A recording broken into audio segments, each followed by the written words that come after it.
Welcome to Body Cams Canada, where corruption is exposed and transparency is alive. How did I get into this? You got 2 young daughters to look after, okay? You need to do what's right for you. Today, we are in Brampton, Ontario, and what we are about to watch is an innocent man facing life in jail and waiting nearly 3 years locked in a cage to prove his innocence. This is a story of Eric Morgan and the details of how he was framed by the Peel Regional Police. The only choice that I thought that was available to me was to tell the police exactly what they wanted to hear. Eric was a DJ and an event planner. This night happened to be his own birthday. He organized a celebration, not knowing that celebration party would lead to the next 3 years of his life being a living nightmare. Meet Brian Cox, Eric's best friend.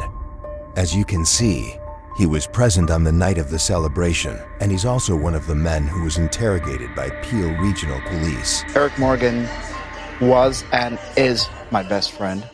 We were business partners. We promoted events in the community and in the city. The man you are looking at in the yellow ball cap is the man who lost his life just outside the doors of the birthday celebration. His name is Mikey Spence. Our condolences to his family and friends. You can see by the way he is enjoying himself. He had no idea what was about to happen.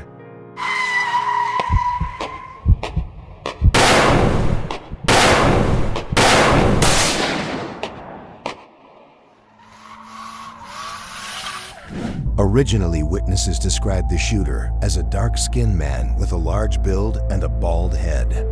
Eric Morgan was not mentioned and did not resemble the descriptions given to police.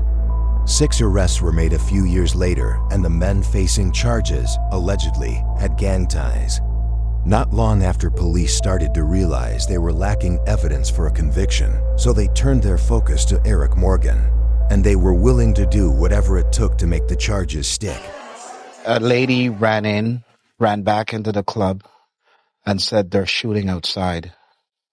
And that's the first that I heard about it. I told them that Eric Morgan and I were standing at his birthday table when I was first made aware that there was a shooting outside. Similar to the 6 men previously arrested, the police were lacking evidence against Eric Morgan. The evidence you are looking at is the only evidence they started with, so they decided to go above the law, and this is how it went. The police began meeting with Eric, assuring him he was not a suspect, but the only problem with that is he was now the only suspect, and they were secretly recording every word he said. These dirty tricks serve as a reminder to never speak to the police. If you learn anything from this video, hopefully that is a part you will take with you. I don't in any way believe you shot Mikey, okay? Because I know you weren't around him when he got shot. And I know you were like in the club or out the club, you're just leaving or whatever. He used to push himself around. He'd get up in people's faces. He was mouthy. He thought he was hard from the yard. And he was nothing. He was just a little punk. Nearly 3 years after the incident, this witness was brought back in for an interrogation, and after some coaching by the police, she claims that through gossip she heard the shooter was the birthday boy. Now they're gonna look at a video of somebody wishing Eric a happy birthday. And that is all it took to frame a man and try to put him in jail for life. Did she just say happy birthday to him? Did you hear that? I heard that, yeah. Is that what you heard? Mm-hmm. There's a still shot here, and what do you see on that? The guy with the glasses that I remember, that stood out to me. He looks lighter than I remember, but that's who I, in my statement, I said that I asked the DJ who that was, and he said it was his birthday. Just describe what you see there. The cane rolls, hair going back, pulled back in a ponytail, glasses, and a black blazer. Okay, when you say glasses, what kind of glasses? Sunglasses. Okay. That was what they needed to get the ball rolling. Now let's fast forward to the beginning of Eric's nightmare. He was following the court case of the 6 men, so he attended court. But this day was different from all the rest. Maybe half hour after I get to the courthouse, yeah, like 6 cops rush me and say you'll be charged for murder.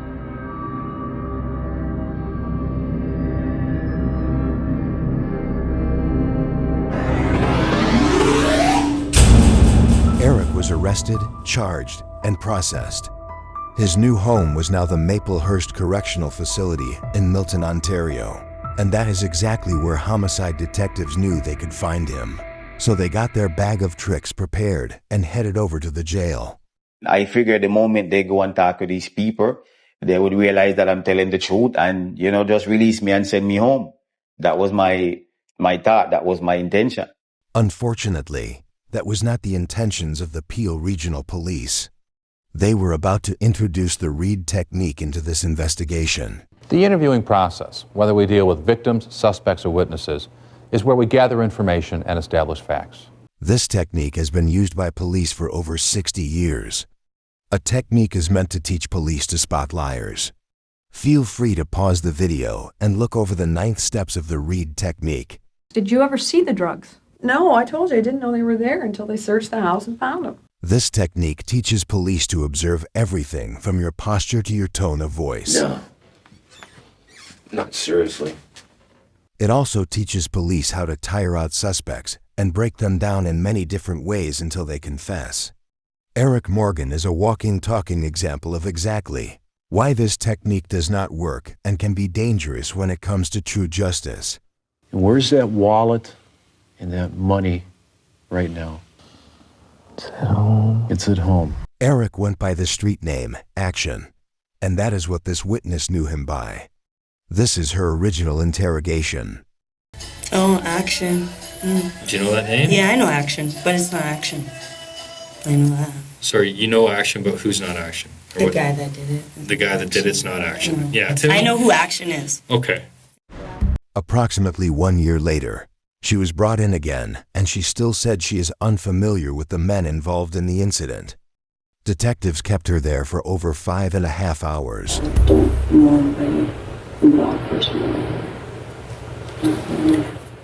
It's come out. It needs to be dealt with. And anyone who holds back on telling the truth now that it's out there becomes a party to the offense. It's called an accessory after the fact. Right. So a person knowing that someone was involved in the crime does certain things to assist that person in escaping is an accessory after the fact. Okay? What he is doing now is a common technique used by police and the government in general. You will see the detective create an imaginary problem and provide a solution that benefits nobody but him. I don't want you going down that road for yourself. You've got too much on the go. You're an entrepreneur. You've got 2 young daughters to look after. So take a few minutes and I'll come back to see you, okay? Thanks, Ashley. Once the officer has frightened her, he then leaves her by herself to fret and stew.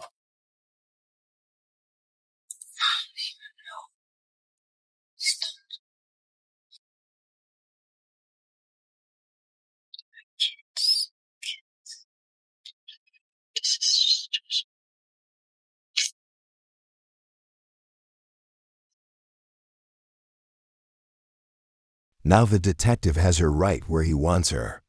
She is confused. She is tired. She is scared of losing her children, and she will say anything he wants her to say as soon as he comes back in.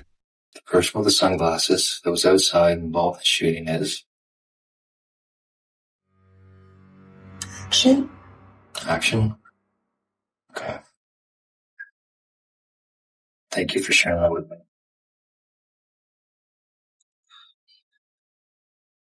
I must say I was astonished, and I'm still astonished, that they used those Reed-style tactics on witnesses. I mean, it's bad enough to use them on a suspect, but to use them on a witness, I was flabbergasted. The plan to frame Eric Morgan was coming along well, but there was one missing piece of the puzzle.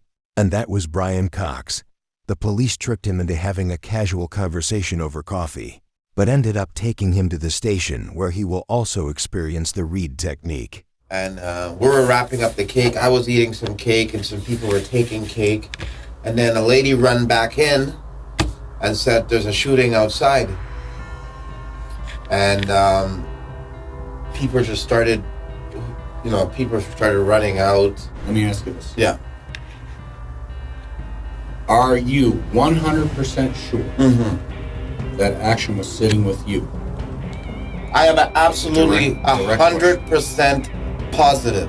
100% positive.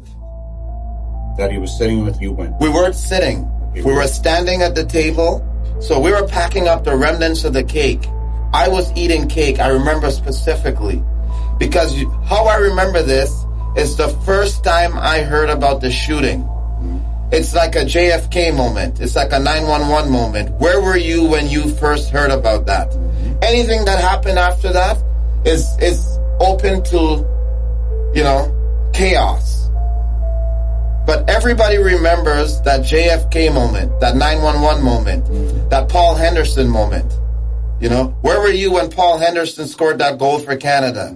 Where were you when you heard about 911? Listen, right? I don't want to hear any bullshit.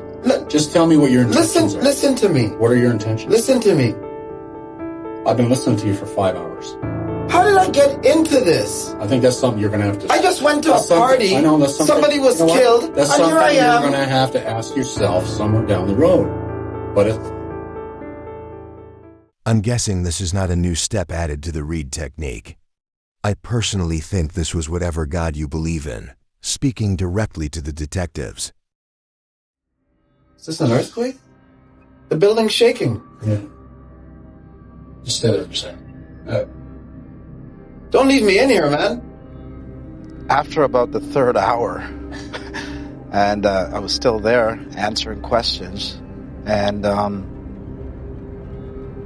basically the police didn't like what I was saying. My story didn't change from 2006, and I believe the police didn't want to hear that. Brian, my name's Detective John Stonewall. How are you, sir? I've been the officer sitting outside listening to your bullshit. Sir? No, here's the thing. I'm only coming in here to enlighten you. That's the only reason why I'm here. It's my opinion that you should be charged right now. But what I have convinced my boss and Detective Giles to do is to come in here and show you why we know you're blatantly lying to us. And here's the reasons. This is surveillance video. This is where the victim was shot and killed, over here. And these are the men in the vehicles that did it. And here's the time that they're leaving, at 4:06 a.m. Your friend calls you at 4:06:17 and at 4:06:52. At the time that you say Eric Morgan is standing beside you, he is actually in one of those cars, and he's calling you to tell you what's just happened. And he's fucking off because he was just involved in murdering someone. And he's calling you in the club, and he's put you up to say that he was standing beside you. This was a bluff, seeing that phone records proved Eric was still at the scene 8 minutes after the incident occurred. You will now see the original detective come back in, and his demeanor has changed for the worst. Brian, if you don't tell me the truth, you're going to be arrested and charged with accessory after the fact of murder, and you're going to go to jail. Today. Do you understand that? Do you understand that? Do you understand that, Brian? I'm not playing games here. How did I get into this? You got into it by providing a false alibi. No, I didn't. Morgan. I'm thinking, I'm remembering. Let me ask you this. Do you want to be charged, arrested, charged, put in jail, and take your chances and go to court and like everyone else? Or what do you want to do? Sooner or later, he's going to cave. Brian is going to cave. Yeah. He's going to start having second thoughts about the reliability of his own memory. And once you start doubting your own accuracy, you're done. If you're an accessory after first-degree murder, oh, buddy boy, let me tell you.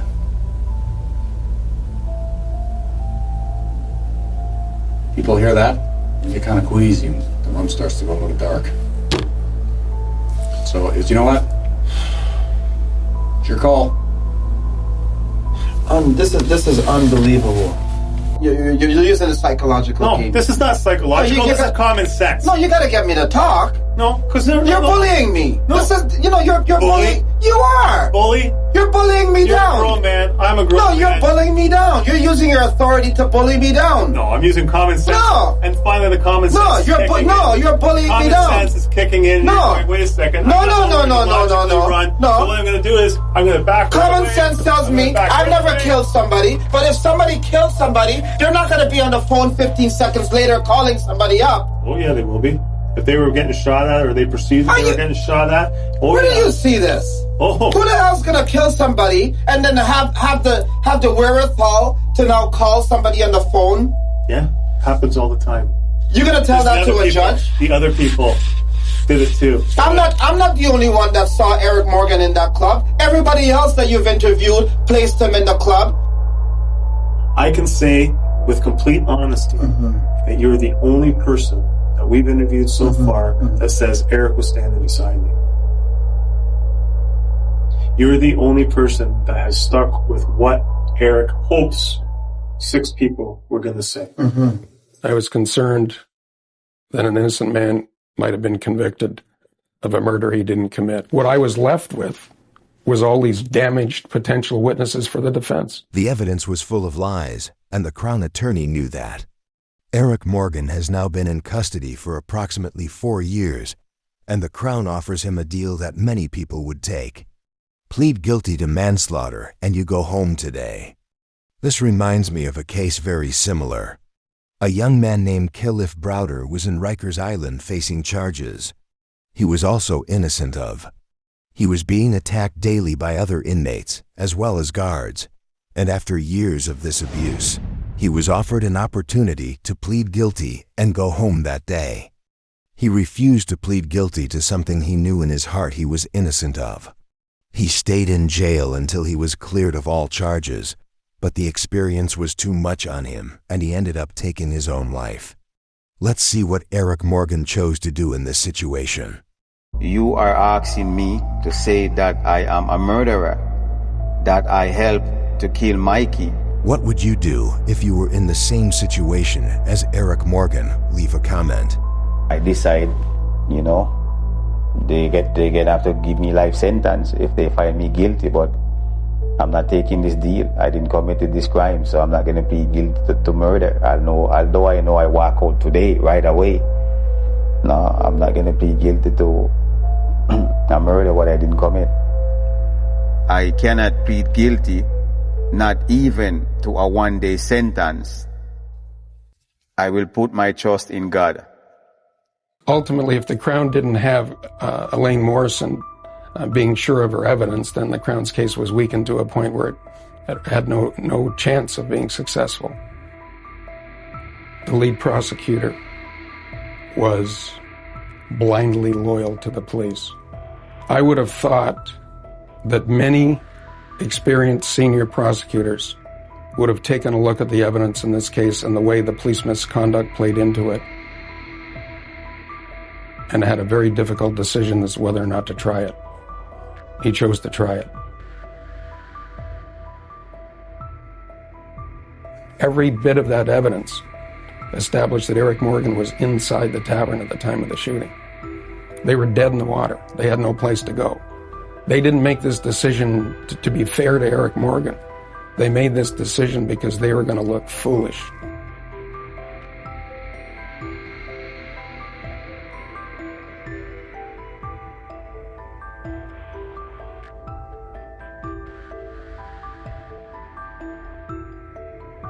It probably should have happened much earlier in the process than it did.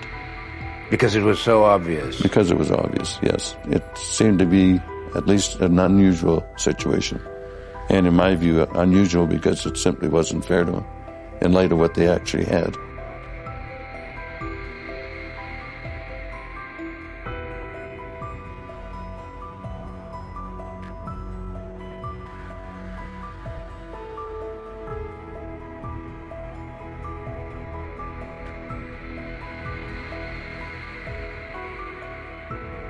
He'll never be the same.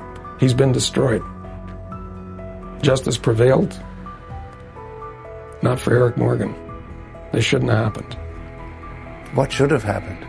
The Attorney General should take a look at this case. There should be an inquiry of some sort that would look into the other homicide cases where these specific police officers were involved in other murder prosecutions to see whether something like this has happened in the past. Eric and Brian remain good friends. Eric has filed a $25 million lawsuit against the Peel Regional Police. We will end this with a couple of words from Eric Morgan. Thank you for watching. See you next Sunday for another one. I'm still trying to reach to that place where I was, where I didn't make anything bother me, just always a happy person.